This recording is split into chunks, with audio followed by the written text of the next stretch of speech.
Tes tes 1 2 3. Halo teman-teman, kembali lagi di channel Toporoso. Selamat datang di konten Medika, Medium Brilliantika. Eh Tentang dogma ya teman-teman ya. Berkaitan tentang dogma. Pernah nggak sih kita itu terjebak di salah satu dogma sehingga kita bingung, menjadi confusing untuk melakukan apa dengan dogma ini? Yang justru dogma ini semacam dalam tanda kutip mengurung kita, membuat kita itu tidak bebas secara tindakan, tidak bebas secara tutur kata, tidak bebas secara bercandaan, sehingga hadirnya dogma ini semacam seperti bariernya, tata cara aturannya, ya enggak? Ya sebenarnya memang seperti itulah adanya ya teman-teman ya. Eh, Kalau di beberapa itu ya teman-teman, di beberapa narasi dan bahasa-bahasa ajaran-ajaran spiritual itu kita tahu bahwa dogma itu sebenarnya seperti buah kuldi, yaitu buah pengetahuan. Jadi saat kita setelah dilahirkan di dunia, terus kita diajarkan beberapa value, diajarkan beberapa nilai, diajarkan beberapa informasi, sehingga dari value dan informasi itulah yang membentuk, oh iya kita harus melakukan ini nih, ya enggak, oh iya kita harus menjauhi ini nih. Jadi dogma atau pengetahuan informasi yang sudah ditanamkan sejak kecil, yang kita bawa sampai sekarang ini, itu tanpa sadar membentuk bagaimana kita memandang sesuatu, bagaimana kita mengolah dan menerima informasi. Sehingga bahasa baik dan buruk itu ada di penanaman nilainya. Kalau dari awal nilai A itu baik, maka itu akan jadi baik seterusnya. Dan ketika penanaman dogma nilai B itu buruk, ya akan jadi buruk seterusnya.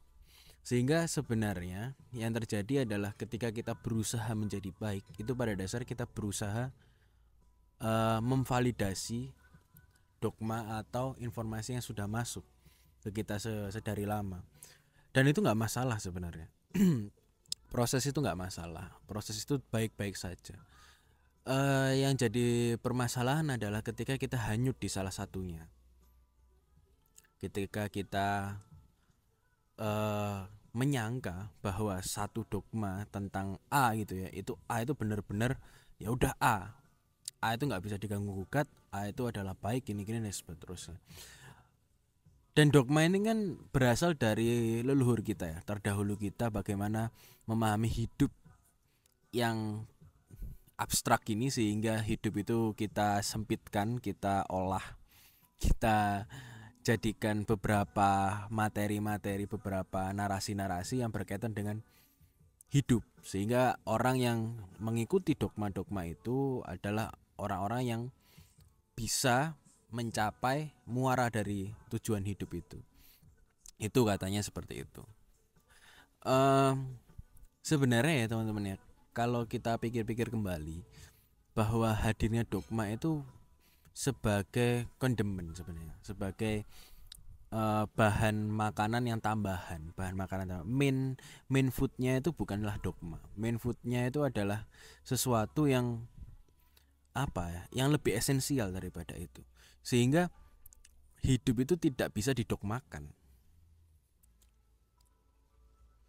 Hidup itu tidak bisa didogmakan. Yang menjadi dogma tentang hidup itu bukanlah hidup itu sendiri, tapi ada informasi orang yang memahami hidup sebelum kita. Dia membuat rumus, membuat rangkaian, membuat jurus-jurus andalan, sehingga menyingkat proses itu menjadi sebuah nilai, sebuah value dogma. Nah, dalam video ini kita kita belajar untuk memahami ini lebih dalam, memahami ini lebih luas, dan memahami ini lebih jujur, bahwa sebenarnya dogma yang kita ada sekarang, yang ada di dalam pikiranmu, pikiranku, dan pikiran semua orang itu adalah rangkuman dari proses perjalanan, atau rangkuman dari sebuah gejolak abstrak yang terjadi di dalam kehidupan. Yang itu sebenarnya kondemen, sebenarnya sesuatu yang tambahan, yang itu diperlukan untuk apa ya? Untuk ya apa ya? Sekedar bercerita, sekedar berinteraksi, ya kan?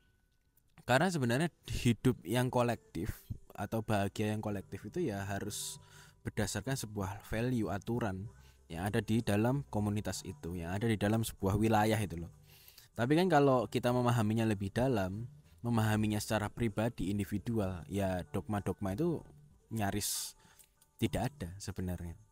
Karena ketika kita memahami pribadinya, memahami diri kita sendiri dengan hidup, itu menurutku ya, menurut pengalamanku dan pengetahuanku, dan ini memang opiniku, jadi belum tentu benar dan belum tentu tepat juga untuk kamu yang mendengarkan.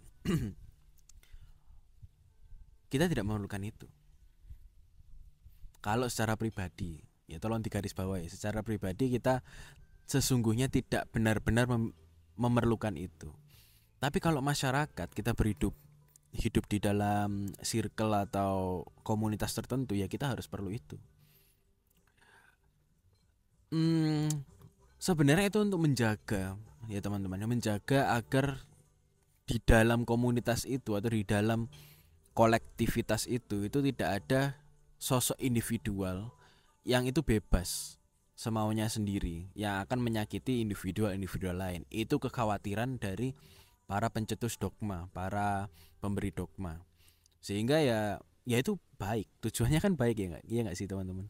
Jadi ya nggak perlu disalahkan juga. Yang perlu kita lakukan adalah kita menyadari kedalamannya, menyadari bahwa sebenarnya yang kita pakai itu dogma di kehidupan sepanjang hari kita, ya entah kita berinteraksi untuk membeli bensin di pom bensin, membeli pecel di warung, berhubungan dengan seorang kekasih, itu kan juga mekanisme dogma yang kita rangkai sehingga dogma itu menjadi indah.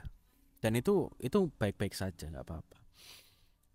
Kembali lagi, yang kita permasalahkan bukanlah itu, yang kita permasalahkan bukanlah dogmanya, karena buah kuldinya itu it's okay, nggak apa-apa, memang seperti itu buah kuldinya. Yang kita permasalahkan adalah kemelekatan kita terhadap itu, sehingga itu membuat kehidupan secara pribadi kita itu menjadi rentan dan rapuh terhadap misery atau penderitaan. Sehingga yang perlu kita ingat adalah bagaimana kita menggunakan dogma, bukan digunakan. Bagaimana kita menggunakan ilmu pengetahuan, bukan digunakan ilmu pengetahuan. Karena pada dasarnya subjek utama penelitian hidup ini adalah diri kita sendiri. Ya enggak? Orang lain itu hanyalah kondemen. Orang lain itu hanyalah tambahan. Pengetahuan itu hanyalah tambahan. Pengalamanmu juga tambahan. Jadi tidak ada yang benar-benar main foodnya. Nah, mainnya, yang utamanya ya adalah diri kamu sendiri, adalah hidupmu sendiri. Dan hidupmu ini sepenuhnya atas kehendakmu sendiri. Jadi tidak ada sesuatu yang ditambahkan di situ. Nah, yang ditambahkan itu adalah untuk berinteraksi di setiap pribadi, itu aja. Jadi gunanya dogma itu ya memang interaksi seperti itu. Bukan untuk diri kita sendiri, tapi untuk interaksi. Sedangkan untuk diri kita sendiri ya kita harus tahu bahwa diri kita ini adalah pilihan kita sendiri. Diri kita ini adalah individu yang merdeka, yang bebas, yang tidak terkait dengan dogma itu. Untuk diri sendiri ya teman-teman ya. Jadi hubungannya ini diri sendiri ke diri sendiri, bukan diri sendiri ke orang lain, seperti itu. Ya itu sih, menurutku ini penting untuk dipahami, karena biar tidak terlalu ambigu ketika kami menyebut bahwa urailah dogma. Maksudnya urailah dogma itu adalah urailah bahwa dogma itu sebenarnya ini loh, dan dirimu itu adalah ini loh. Jadi dogma dan dirimu itu adalah dua hal yang berbeda, sehingga kita bisa menyaksikan. Iya enggak? Narasi-narasi Toporoso kan mesti bersyahadat ya, menyaksikan. menyaksikan dogma apa yang kita miliki. Karena penyaksian itu terjadi ketika dua hal itu harus berbeda. Jadi kamu tidak menganggap kamu itu dogma. Dogma ada, kamu ada itu. Jadi kamu bisa mengamati dogma. Otomatis apa? Kamu juga bisa menggunakannya. Nah, permasalahannya kita apa ya? Pada masyarakat modern ini kita yang digunakan dogma. Sehingga dogma itu bisa apa ya? Bisa mengekspansi ya, bisa menjajah kesadaran kita, bisa menjajah individualisme kita sebagai manusia human being yang merdeka. Itu aja sih untuk hari ini. Kurang lebihnya mohon maaf dan semoga bermanfaat ya teman-teman ya. Selamat bersenang-senang dan selamat istirahat.